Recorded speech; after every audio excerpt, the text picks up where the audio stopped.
الحمد لله رب العالمين. أشهد أن لا إله إلا الله وحده لا شريك له، وأشهد أن سيدنا ومولانا محمدا عبده ورسوله، صلى الله تبارك وتعالى عليه وعلى آله وأصحابه وذرياته أجمعين. أما بعد، فأعوذ بالله من الشيطان الرجيم. بسم الله الرحمن الرحيم. قل يا عبادي الذين أسرفوا على أنفسهم لا تقنطوا من رحمة الله، إن الله يغفر الذنوب جميعا إنه هو الغفور الرحيم. لبيك اللهم لبيك، لبيك لا شريك لك لبيك، إن الحمد والنعمة لك والملك لا شريك لك. لبيك اللهم لبيك، لبيك لا شريك لك لبيك، إن الحمد والنعمة لك والملك لا شريك لك. لبيك اللهم لبيك، لبيك لا شريك لك لبيك، إن الحمد والنعمة لك والملك لا شریک لک. بھائیوں اور بزرگوں اور ہماری مائیں اور بہنیں، تھوڑا سا وقت رہ گیا ہے عرفات میں قیام کا، اور یہ وقت جو بھی ہمیں نصیب ہوا ہے یہ زندگی کا بڑا ہی قیمتی وقت ہے، اور یہ وہ وقت ہے جس میں اللہ تبارک و تعالی اپنے بندوں کی طرف پوری طرح متوجہ ہیں، اور اس کی طرف سے گویا رحمت کے سارے دروازے کھلے ہوئے. ایسے وقت میں ہمارا اپنے طور پر غفلت کا اظہار کرنا یہ بڑی محرومی کی بات ہے. یہ وقت جو عرفات کے قیام کا ہے یہ پورے حج کی روح ہے. ویسے تو پورا سفر ہی قبولیت کا سفر ہے، لیکن اس سفر کا جو یہ لمحہ ہے زوال کے بعد سے لے کر اور غروب تک، یہ سب سے قیمتی لمحہ ہے. آج بڑے افسوس کی بات ہے کہ ہم لوگ یہاں آ کر کے بھی اپنی انہی مصروفیات میں لگے رہتے ہیں جن میں پوری زندگی گزری. ارے بھائی، کھانے پینے کے لیے تو پوری عمر پڑی، بات چیت کے لیے بھی عمر پڑی، سونے کی بھی کمی نہیں ہے، لیکن آدمی یہاں آ کر کے بھی اسی میں لگا رہے تو یہ بڑی ناقدری کی بات ہے. ہمارا کوئی بڑا ہماری طرف متوجہ ہو دینے کے لیے اور ہم اپنے کام میں لگے رہیں تو اس بڑے کے دل پہ کیا گزرے گی. آج اللہ تعالی ہماری طرف متوجہ ہیں، اپنے بندوں کی طرف متوجہ ہیں کہ مجھ سے مانگ لو، لے لو، اور ہم اپنے ہی کاموں میں لگے ہوئے ہیں. بتائیے یہ ناقدری ہے یا نہیں؟ یہ ناشکری ہے یا نہیں؟ اسی لیے بار بار کہا جاتا تھا، آپ سے بھی عرض کیا گیا کہ بھئی عرفات میں پہنچنا ہے، جو بھی کھانا پینا آرام کرنا ہے زوال سے پہلے کر لو. زوال کے بعد کا جو وقت ہے یہ 100% توجہ اللہ کے ساتھ گزرنا چاہیے. اللہ تعالیٰ نے یہ موقع عطا کیا اس موقع کو ضائع نہیں کرنا ہے۔ ہمارے پیارے آقا صلی اللہ تعالی علیہ وسلم یہاں تشریف لائے اور آپ نے بطن عرنا میں قیام فرمایا، جہاں اس وقت مسجد نمیرہ قائم ہے۔ یہاں ایک چادر سے آپ کے لیے خیمہ بنایا گیا تھا، اور عربی میں نمیرہ چادر کو کہتے ہیں، اسی لیے اس مسجد کا نام مسجد نمیرہ رکھا گیا۔ جیسے ہی زوال کا وقت ہوا، مؤذن نے اذان دی اور نبی اکرم علیہ الصلاۃ والسلام نے 2 خطبے ارشاد فرمائے۔ چنانچہ اسی کی تعمیل میں آج بھی جو امام الحج آتے ہیں وہ مسجد نمیرہ میں ظہر سے پہلے 2 خطبے دیتے ہیں، جس میں تمام عالم کے لیے رہنمائی کی باتیں، ہدایت کی باتیں اور اللہ تعالیٰ کی طرف رجوع والی باتیں بیان کی جاتی ہیں۔ یہ پوری دنیا کے مسلمانوں کا سب سے عظیم اجتماع ہے۔ یہاں سے جو پیغام جاتا ہے دنیا کے کونے کونے میں پہنچتا ہے، اور پہنچنا چاہیے۔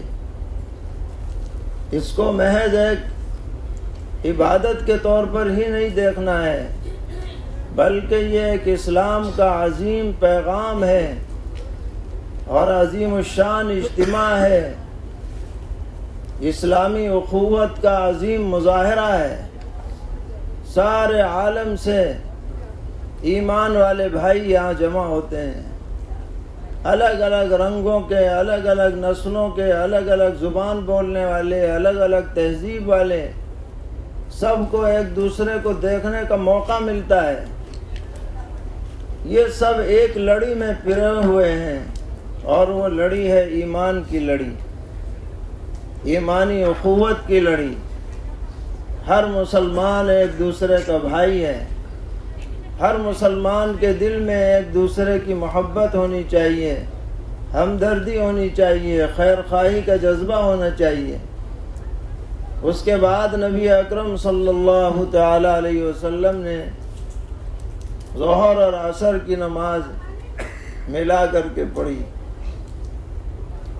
اولاً ظہر پڑھی، اس کے بعد عصر کی نماز ادا فرمائی اسی وقت، اور اس کے بعد آپ وہاں سے جبل رحمت کے قریب تشریف لے آئے۔ صحابہ کرام رضی اللہ تعالی عنہم کا عظیم اجتماع تھا۔ کہا جاتا ہے تقریباً 1.25 لاکھ صحابہ آپ کے ارد گرد اس وقت موجود تھے، اور اسی دوران قرآن پاک کی آیت نازل ہوئی، اليوم اکملت لکم دینکم واتممت علیکم نعمتی ورضیت لکم الاسلام دینا۔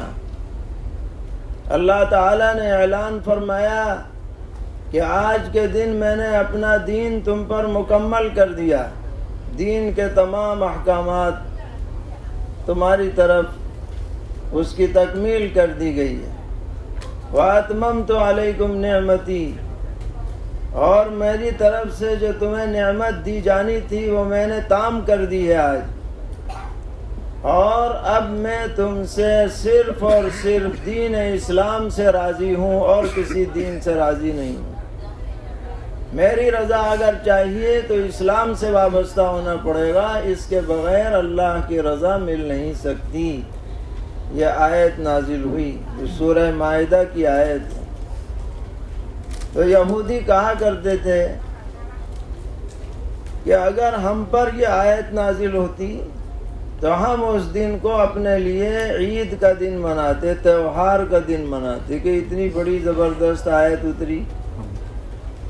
تو خلیفہ دوم سیدنا حضرت فاروق اعظم رضی اللہ تعالی عنہ نے انہیں جواب دیا، فرمایا کہ میں جانتا ہوں یہ آیت کہاں اتری ہے، کس وقت اتری ہے، کس حالت میں اتری ہے، اس دن 2 عیدیں ہمارے لیے جمع تھیں، ایک تو جمعہ کا دن تھا اور ایک یوم عرفہ تھا، اور عصر کے بعد کا وقت تھا جب یہ آیت نازل ہوئی۔ اللہ تعالیٰ نے یہ خاص وقت متعین فرمایا اس آیت کے نزول کا، تاکہ امت کو یہ پیغام دیا جائے کہ تمہارے لیے دنیا اور آخرت کی کامیابی، سرفرازی اور ہر طرح کی عافیت صرف اور صرف دین سے وابستہ رہنے میں ہے، اس کے علاوہ کوئی چیز تمہارے لیے کامیابی کا ذریعہ نہیں بن سکتی۔ ہماری پہچان، ہمارا تشخص، ہماری دنیا، ہماری آخرت سب ہمارا دین ہے۔ یہی حج کا پیغام ہے اور یہی قرآن پاک کی تعلیم ہے اور یہی سرور عالم صلی اللہ تعالی علیہ وسلم کی ہدایت ہے۔ آج اللہ تعالیٰ نے رحمت کے دروازے کھول رکھے ہیں، اس سے فائدہ اٹھاتے ہوئے ہم اپنی پوری زندگی میں جو بھی خطائیں ہوئی ہیں ان سے ہم سچے دل سے توبہ کر لیں، مغفرت چاہ لیں اللہ تعالیٰ سے۔ اللہ تعالیٰ کی طرف سے دروازہ کھلا ہوا ہے۔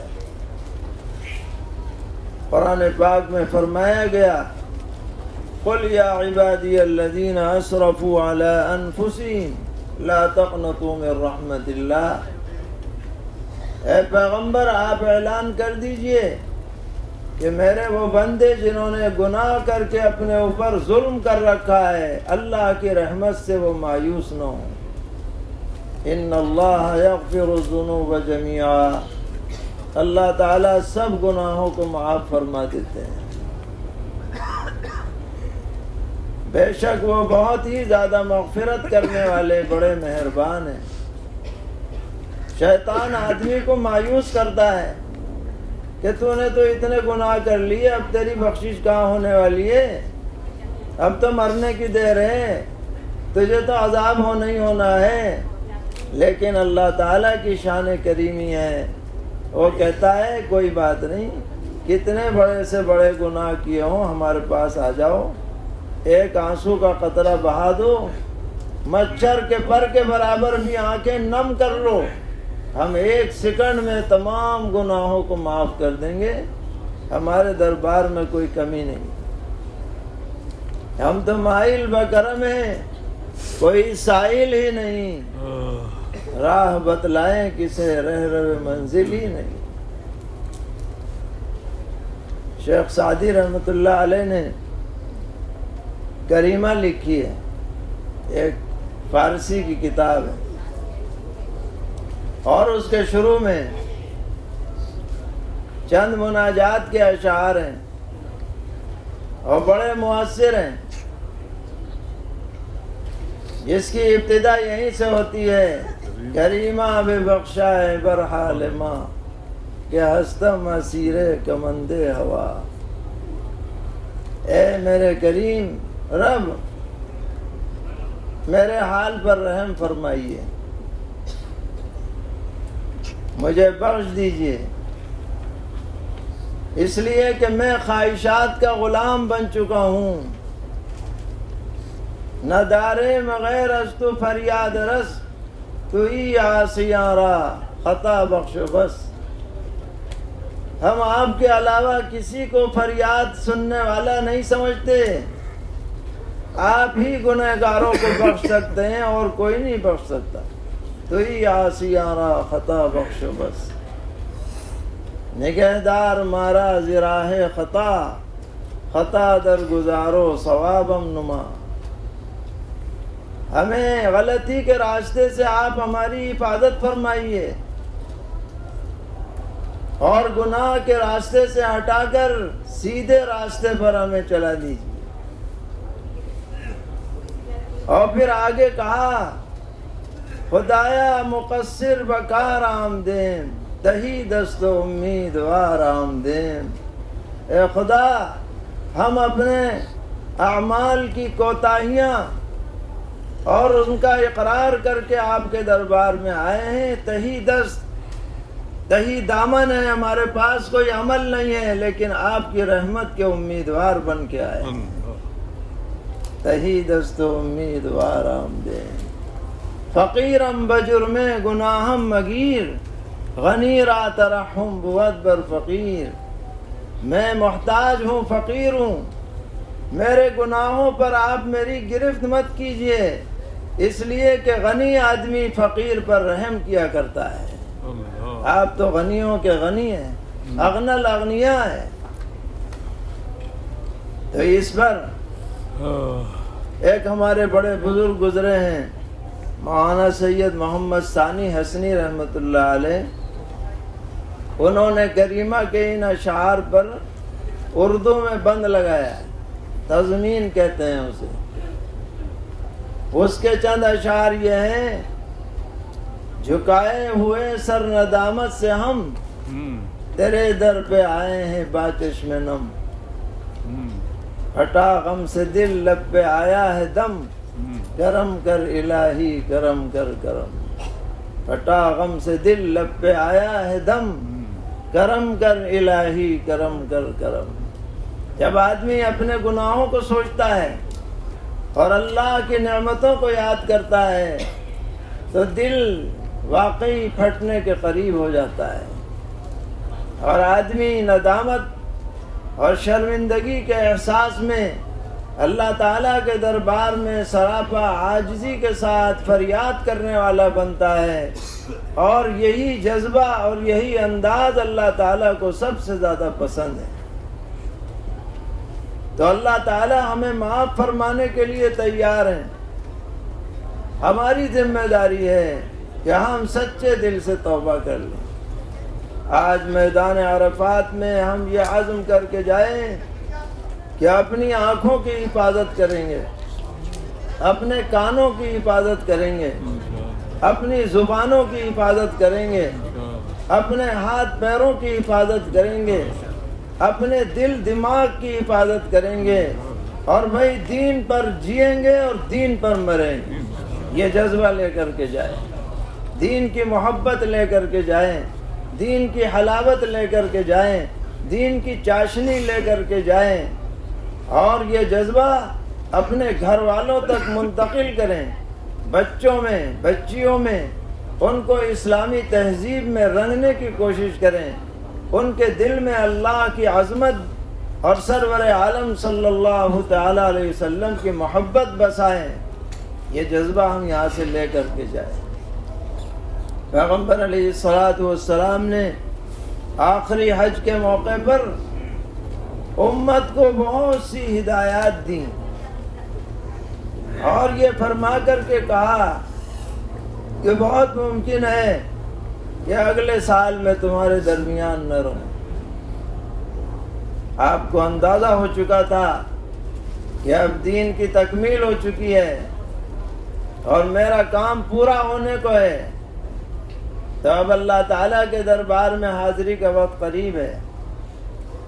تو آپ نے بہت سی ہدایات دیں، اور آخر میں یہ فرمایا کہ میں تمہارے درمیان میں 2 چیزیں چھوڑ کر کے جا رہا ہوں. اگر تم انہیں مضبوطی سے پکڑے رہے تو تمہیں کوئی گمراہ نہ کر پائے گا. ایک اللہ کی کتاب قرآن مقدس، اور دوسرے میری سنت. اور بعض روایتوں میں ہے کہ میرے اہل بیت عطرتی. اس کی تشریح کرتے ہوئے علماء نے فرمایا کہ چونکہ اہل بیت سچے وہی لوگ ہیں جو سنت پر عمل کرنے والے ہیں، اس لیے ان کی پیروی کی بات کہی گئی. اگر کوئی اہل بیت میں سے سنت کے خلاف ہو جائے گا تو وہ اس کا مصداق نہیں بنے گا. سنت اصل ہے. تو ہم سب کو چاہیے کہ نبی اکرم علیہ السلام نے جو ہمیں وصیت کی ہے ہم اس سے وابستہ رہیں، قرآن کریم سے وابستہ رہیں، خود بھی قرآن پڑھیں، بچوں کو قرآن پڑھائیں، بچیوں کو قرآن پڑھائیں. ہم یہ نہیں کہتے کہ آپ انگریزی نہ پڑھائیں، انجینئر نہ بنائیں، IAS نہ بنائیں، فلاں نہ بنائیں، بنائیے، کوئی بات نہیں، اچھا ہے، ہمارے بچے بچیاں پڑھنے چاہیے، لیکن اگر ان کے اندر قرآن کی تعلیم نہیں ہے اور ضروری دینی تعلیم نہیں ہے تو ان کی زندگی کامیاب نہیں ہو سکتی۔ یہ فرض ہے، جیسے نماز فرض ہے، روزہ فرض ہے، حج فرض ہے، اسی طرح بنیادی دینی تعلیم یہ بھی فرض ہے۔ ہم یہاں یہ عزم کر کے جائیں کہ اپنے بچوں کو بنیادی تعلیم ضرور دیں گے۔ کوئی ہمارا بچہ بچی، پوتا پوتی، نواسا نواسی، بھتیجا بھتیجی ایسا نہ رہے جو قرآن سے محروم ہو۔ اسی طریقے پر ہم سنت پر عمل کریں گے، ظاہری طور پر بھی، لباس کے اعتبار سے بھی اور معاشرتی اعتبار سے بھی۔ ہمارا گھر اور ہمارا لوگوں کے ساتھ برتاؤ، چاہے وہ اپنے اہل و عیال کے ساتھ ہو، رشتہ داروں کے ساتھ ہو، پڑوسیوں کے ساتھ ہو، عام لوگوں کے ساتھ ہو، وہ سرور عالم صلی اللہ تعالی علیہ وسلم کی سنت کے مطابق ہونا چاہیے۔ بہت سے لوگ دیندار ہوتے ہیں ظاہری اعتبار سے، لیکن گھر والوں کے ساتھ ان کا رویہ اچھا نہیں ہوتا، بات بات پر غصہ گرمی، ذرا سی ناگواری کی بات پیش آ گئی، بس میاں صاحب کو جلال آ گیا، پلیٹیں اٹھا اٹھا کے پھینک دیں، چارپائی کھڑی کر دی، زبان سے بات چلی تو گالم گلوچ ایسی کہ بس حد سے باہر۔ تو جو آدمی اس طرح غصے میں بے قابو ہو جائے وہ پسندیدہ آدمی نہیں۔ جس پر آپ غصہ جھاڑ رہے ہیں وہ بھی تو کسی کی رخت جگر ہے، نور نظر ہے۔ آپ کی بچی کے ساتھ کوئی ایسا کرے تو آپ کو کیسا لگے گا؟ کبھی یہ بھی سوچنا چاہیے، گھر کا ماحول اچھا ہو۔ پیغمبر علیہ السلام نے فرمایا کہ خیرکم خیرکم لأہلہ وأنا خیرکم لأہلی، تم میں سب سے اچھا آدمی وہ ہے جو اپنے گھر والوں کی نظر میں اچھا ہو اور میں اپنے گھر والوں کی نظر میں سب سے اچھا ہوں۔ گویا سب سے اچھا شوہر وہ ہے جو اپنے اہل و عیال کے ساتھ اچھا برتاؤ کرے، مشفقانہ برتاؤ کرے، خیر خواہانہ برتاؤ کرے۔ یہ بھی دین ہے، اس کو دین سے الگ نہیں سمجھنا چاہیے۔ رشتہ داروں کے ساتھ ہمارا معاملہ اچھا ہو، میل جول ہو، ان کے حقوق کی ادائیگی ہو، وراثت کے مال کو جو مستحقین ہیں ان میں تقسیم کرنے کا اہتمام کیا جائے۔ یہ حقوق العباد میں آتا ہے، یہ کوئی معمولی چیز نہیں ہے۔ ہمارے معاملات کاروبار کے اعتبار سے حلال حرام کا لحاظ کر کے ہوں، چاہے نقصان برداشت کرنا پڑے لیکن حرام سے پوری طرح بچنا ہے، جھوٹ سے، فریب سے، دھوکے سے، کسی کا مال مارنے سے، ان سب چیزوں سے بچنا ہے۔ یہ ہمارے لیے اگر ہم عزم کریں گے اور عمل کریں گے تو انشاءاللہ یہ دلیل ہوگی کہ ہمارا حج مقبول ہے، مبرور ہے۔ ایسا حج کہ حج سے پہلے والی زندگی اور بعد والی زندگی میں فرق آ جائے، دین کے اعتبار سے، اصلاح کے اعتبار سے یہ دلیل ہوتی ہے کہ حج مقبول ہے، حج مبرور ہے، ورنہ محض حاجی صاحب کہلانے سے کام نہیں چلتا۔ یہ ہوگا اللہ کی مدد سے، ہمارے عزم سے۔ ہمت مردہ مدد خدا، آدمی اگر ہمت کرے اور اللہ سے چاہے تو اللہ تعالیٰ ضرور اس کی مدد فرماتے ہیں۔ ہم یہاں سے 100% دیندار بن کر کے جائیں، یہ عزم اور ارادہ لے کر کے جائیں۔ اللہ تعالیٰ ہماری اس حاضری کو قبول فرمائے، اور اس وقت جتنے حضرات یہاں موجود ہیں پورے میدان میں اللہ تعالیٰ ان سب کو حج مبرور و مقبول عطا فرمائے، اور ان کی دعاؤں میں ہمارا حصہ بھی شامل فرمائے۔ جو کوتاہیاں ہوئی ہیں اللہ تعالیٰ اپنے فضل سے معاف فرمائے۔ ابھی بھی وقت باقی ہے، میرے خیال میں 2 گھنٹے تقریباً ابھی اور باقی ہیں۔ ان اوقات کو بھی ضائع نہ کیا جائے اور کام میں لگایا جائے، دعائیں پڑھیں، تلاوت کریں، ذکر کریں۔ اور میں نے بتایا تھا کہ اس وقت کا سب سے بڑا جو ذکر ہے وَلَا إِلَهَ إِلَّا اللَّهُ وَحْدَهُ لَا شَرِيكَ لَهُ لَهُ الْمُلْكُ وَلَهُ الْحَمْدُ يُحْيِي وَيُمِيتُ وَهُوَ عَلَى كُلِّ شَيْءٍ قَدِيرٌ۔ اور لبیک اللہم لبیک لبیک لا شریک لک لبیک ان الحمد والنعمت لک والملک لا شریک لک۔ اس کا اہتمام رکھیں۔ اللہ تعالی ہم سب کو قبولیت سے نوازیں۔ وصلی اللہ تعالی علی خیر خلقہ محمد وآلہ وصحبہ اجمعین برحمتک یا ارحم الراحمین۔